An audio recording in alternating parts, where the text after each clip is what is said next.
In the quiet town of Bethlehem, a child named Jesus was born to Mary, a simple maiden, and Joseph, a humble carpenter.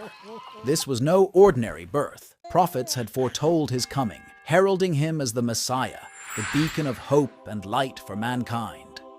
As whispers of this miraculous birth spread, King Herod, feeling his throne was at risk, ordered a brutal massacre of innocent children.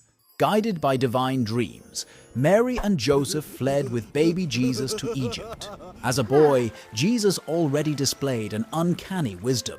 At just 12, he debated scriptures with temple scholars, leaving them in awe. However, it was only at the age of 30 that he began his transformative public ministry.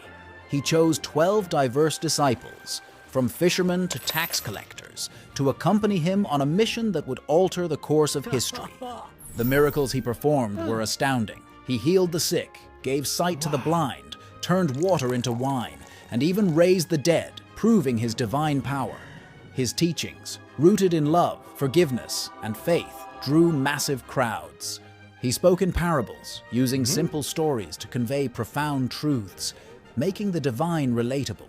But his rising influence was perceived as a threat by religious leaders and the Roman establishment.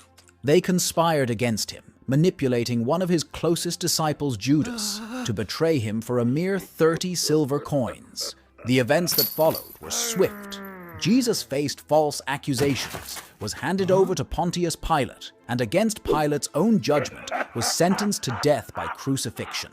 On the cross, after enduring hours of pain and ridicule, Jesus uttered the poignant words, "Father, forgive them," showcasing his boundless love and mercy. His body was taken and laid in a tomb, sealed by a large stone.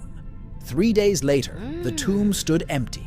Jesus, resurrected, appeared to his disciples and many others over 40 days, reinstating his teachings and emphasizing the importance of faith. He then ascended to heaven, but not without leaving behind the promise of the Holy Spirit, a divine guide for all believers that would later become the bedrock of Christianity.